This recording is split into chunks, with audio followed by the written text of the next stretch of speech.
In the small village of Eldenbrook, where the rivers ran wild and untamed and the trees whispered ancient secrets, there lived a boy named Liam.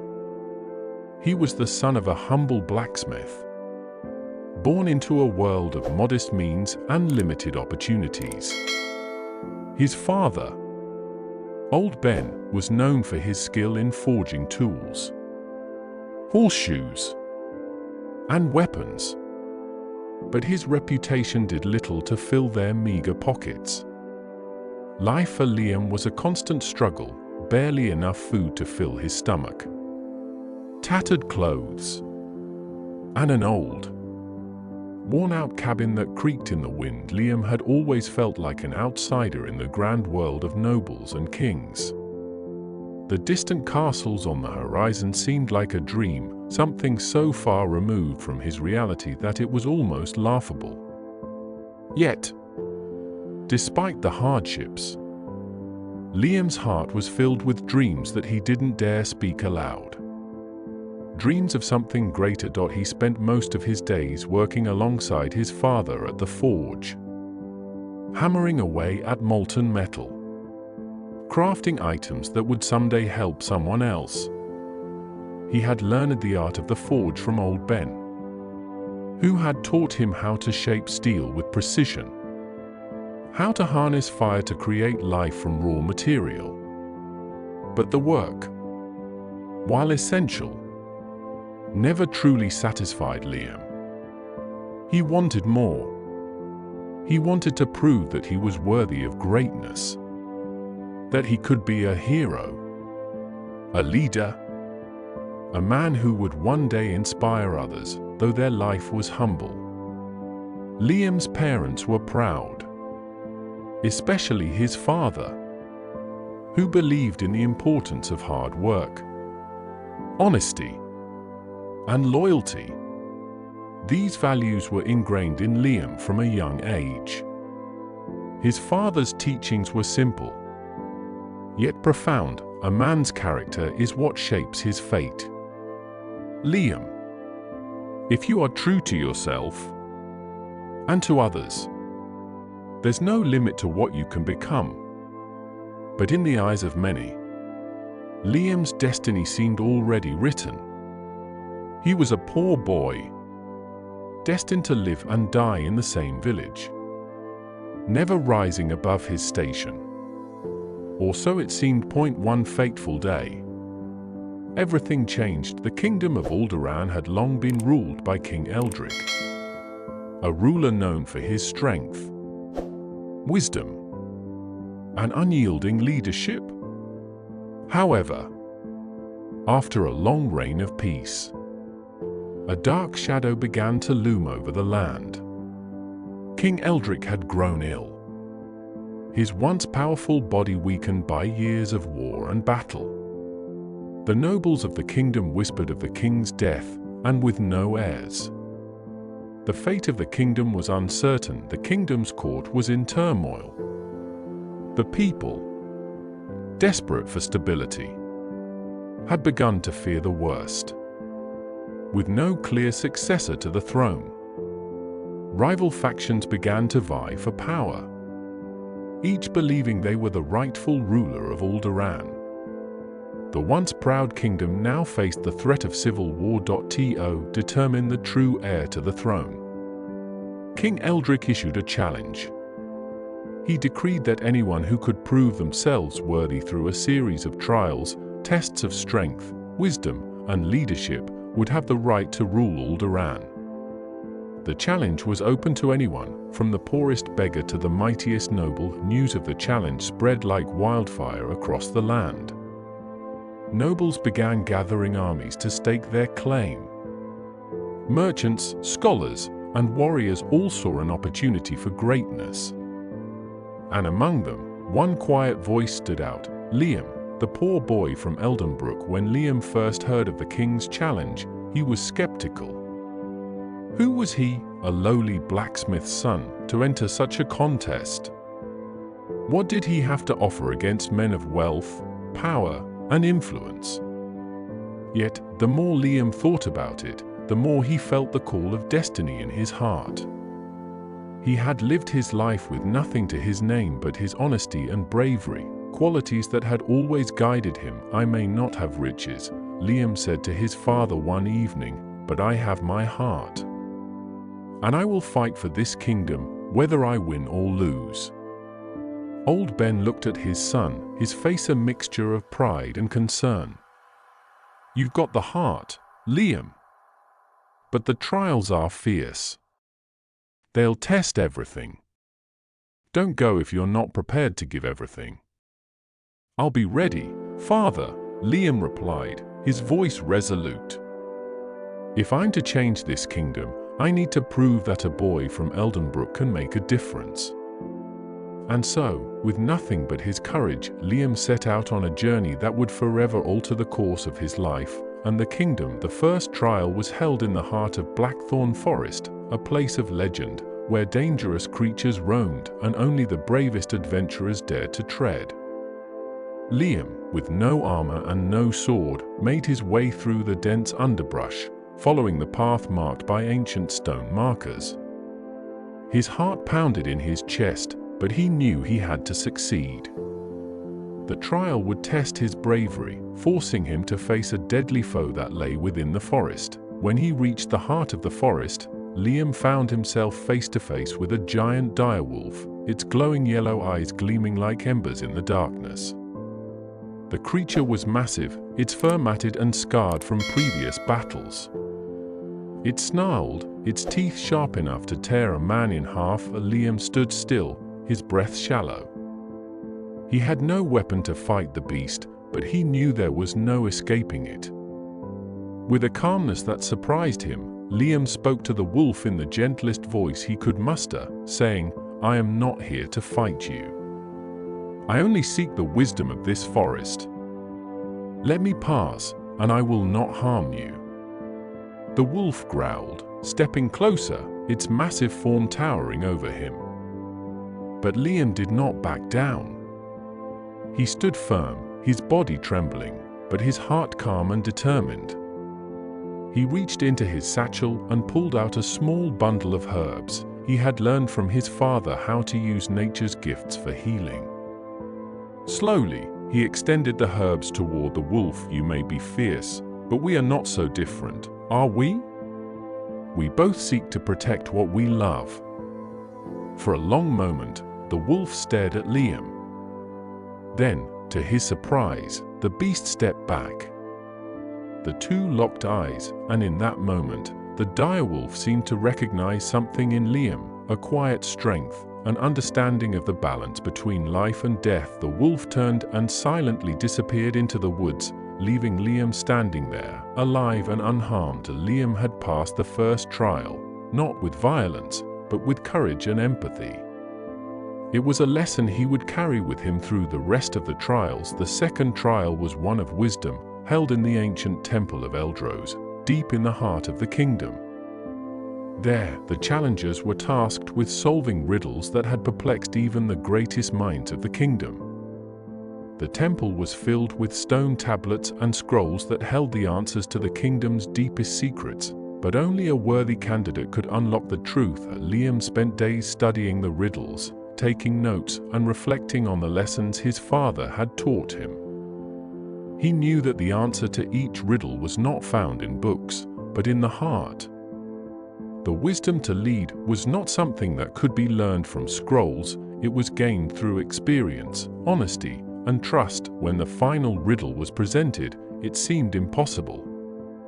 "What is the most powerful force in the world?" it asked. Liam's mind raced. Power? Magic? Knowledge? But then, he remembered something his father had told him long ago. The strongest force in the world isn't the sword or the crown. It's trust, Liam. It's trust in others, in yourself. He stood before the riddle, his heart steady. With a clear voice, he answered, "Trust." At that moment, the temple lit up with a brilliant light. The stone doors opened, revealing the final trial, a path to the throne. Liam had overcome the trials with honor and bravery, but the final test was one that would define his legacy forever. As he stood before the throne, he was presented with a difficult decision: to claim the throne and lead the kingdom, or to pass it on to another.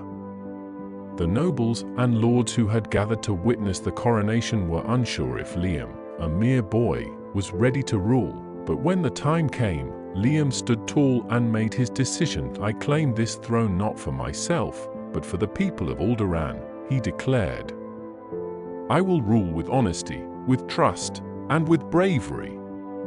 I will not seek to be a king who rules with fear, but one who earns the loyalty and respect of his people." And so, Liam became the king of Alderaan, a boy who had risen from poverty to rule with honor, wisdom, and strength. He ruled with humility, always remembering the lessons of his past, and proving that anyone, no matter their station in life, could be a great leader if they had the courage to be true to themselves. Liam's coronation had been swift, but the weight of the crown was heavier than he had ever imagined. He was no longer the boy who had lived in the humble forge of Eldenbrook. He was now the king of Alderaan, responsible for the lives of thousands. And with that responsibility came not only the admiration of the people, but the scheming of the nobles, the envy of those who had once been his equals. At first, the people cheered. The streets were lined with commoners who shouted his name, their voices filled with hope. But behind closed doors, the nobles were less enthusiastic. Many saw Liam as a mere boy, unworthy of the throne. They believed that, as a king without noble blood, he would be too easily manipulated. The first test of his leadership came sooner than he expected. Within weeks of his coronation, a rebellion began to stir in the southern territories. Led by Lord Garlan, a powerful noble who had once been loyal to King Eldric, the rebellion sought to overthrow Liam and install a puppet ruler who would serve the interests of the nobles, not the people. Liam received the news of the uprising while in the royal hall, a grand chamber filled with the banners of Alderaan's former kings. His trusted advisor, Serena, a seasoned strategist who had fought in many of the kingdom's past wars, presented the situation. "Your Majesty," she began, her tone measured but urgent, "Lord Garlan has gathered a sizable force. His army is marching toward the southern cities. We cannot afford to ignore this threat." Liam stood at the head of the table, his fingers tapping the ancient map spread before him. He could feel the weight of every decision pressing on him. His heart burned with the same fire that had driven him through the trials to claim the throne. But this time, the challenge was far more complex than facing a single beast in the forest.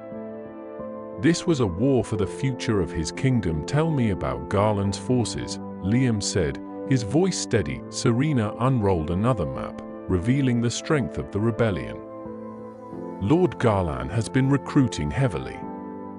His army is a mix of disgruntled peasants and mercenaries. But he also has the support of several influential lords who wish to see Alderaan return to the old ways of power." Liam nodded. He understood. Many nobles saw him as weak because he had no noble lineage, no army of his own. They thought that by challenging him, they could seize control of the kingdom. But Liam knew that power was not solely determined by bloodline, it was earned by the trust of the people. "I will not allow Alderaan to fall into civil war," Liam said firmly. "But we must be smart. We can't fight Garland's army head-on with brute force. We need to win the support of the people in the south." Serena raised an eyebrow. "How do you propose we do that, Your Majesty?" Liam thought for a moment before replying. "We will offer the people what they need: food, protection, and a voice in the future of Alderaan. We must show them that I am a king for all people, not just the nobles." Liam's first move was to journey to the southern cities himself, a decision that surprised many of his advisors. Most kings would have sent their generals to deal with such an issue, but Liam knew that his people needed to see their king, his presence, his honesty. He needed to show them that he was not above them, but one of them. As he traveled south, accompanied by his most trusted soldiers, the people greeted him with a mixture of curiosity and skepticism. These were the same people who had lived under the oppressive rule of the old nobles, who had seen their villages ravaged by the greed of the wealthy. The nobles had exploited the people for their own gain, and now they were rebelling against a king they saw as unworthy. But Liam was undeterred. He made stops in several villages, speaking with the people, offering food, supplies, and protection. He spoke to them not as a king, but as one who understood their pain. He did not make grand promises of wealth or glory. Instead, he promised something far more valuable: honesty and hope. In one village, he met Myra, a young woman whose father had been killed during a skirmish with Garland's men. Her eyes were filled with grief, yet there was also a fire in her heart, a fire that Liam recognized as the same determination he had always felt. "I've lost everything," Myra said, her voice barely above a whisper. "What can you do for me?" "For us?" Liam took a deep breath, his heart heavy with the weight of her words. "I can't bring your father back, Myra. But I will make sure no more families suffer because of this war. We will rebuild, together. And I will not stop fighting until the people of Alderaan are safe." Her eyes softened, and for the first time, she nodded. "You speak with your heart, not just your crown. I believe you." While Liam worked tirelessly to gain the support of the people, the rebellion continued to grow in strength. Lord Garland's forces, now bolstered by several rebellious lords, advanced toward the capital, Aldoria. Liam knew that if he didn't act soon, his kingdom would fall into chaos. The night before the final battle, Liam sat alone in the war room, his thoughts racing. He had spent the last several days strategizing with his advisors, but this battle was more than just a fight for control. It was a battle for the soul of the kingdom. "Serena," Liam called out, turning to his most trusted advisor who stood in the doorway. "What if we're wrong?" "What if I'm wrong?" Serena walked toward him, her face calm yet filled with understanding. "The only way you've been wrong, Liam, is in doubting yourself. Your honesty, your bravery, these things have brought you this far. The people believe in you, and that is more powerful than any army." Liam nodded, his mind made up. He would not lead through fear or manipulation. He would lead through trust. The next day, the battle began. The battle for Aldoria was brutal. Lord Garland's army, though numerous and well-equipped, was divided. Many of the nobles who had joined his cause began to question his leadership, especially after seeing Liam's efforts to reach out to the common people.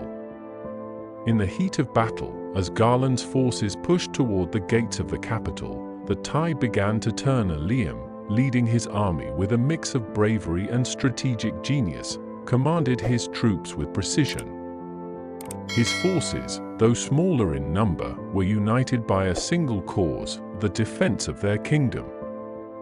As the battle raged on, Liam's honesty and valor became the rallying cry for his soldiers. At the height of the battle, as Garland's forces began to falter, Liam rode forward to face his enemy. The two men met in the center of the battlefield, their armies watching in tense silence. "You think you can defeat me, boy?" Lord Garland sneered, his voice dripping with contempt. "I don't seek to defeat you, Lord Garland," Liam replied calmly. "I seek to unite this kingdom, not tear it apart." With a single swift motion, Liam disarmed Garland, bringing the rebel leader to his knees. "I offer you one last chance," Liam said, his sword at Garland's throat. "Leave now, and you will be allowed to live. But if you continue this madness, I will do what is necessary to protect my people." For a moment, Garland's eyes flashed with rage. But then, the weight of Liam's words sank in. He had been defeated, not just in battle, but in spirit. His cause had failed, and the kingdom had rallied behind the boy who had become their king. Garland lowered his head, acknowledging his defeat. "You have won, Liam. The kingdom is yours." With the rebellion crushed, Liam's victory was not just one of military might, but of conviction. He had proven that honesty, bravery, and the trust of the people were the true keys to power. In the days that followed, Liam worked tirelessly to rebuild the kingdom. He strengthened alliances, reformed the court, and implemented policies that helped to heal the wounds of war. He continued to lead with integrity, always remembering the lessons of his humble beginnings. And so, King Liam of Alderaan ruled for many years, his reign marked by prosperity and peace. He was not a king who sought to conquer or dominate. He was a king who sought to uplift his people, to protect them, and to prove that greatness was not defined by birthright, but by the strength of one's character.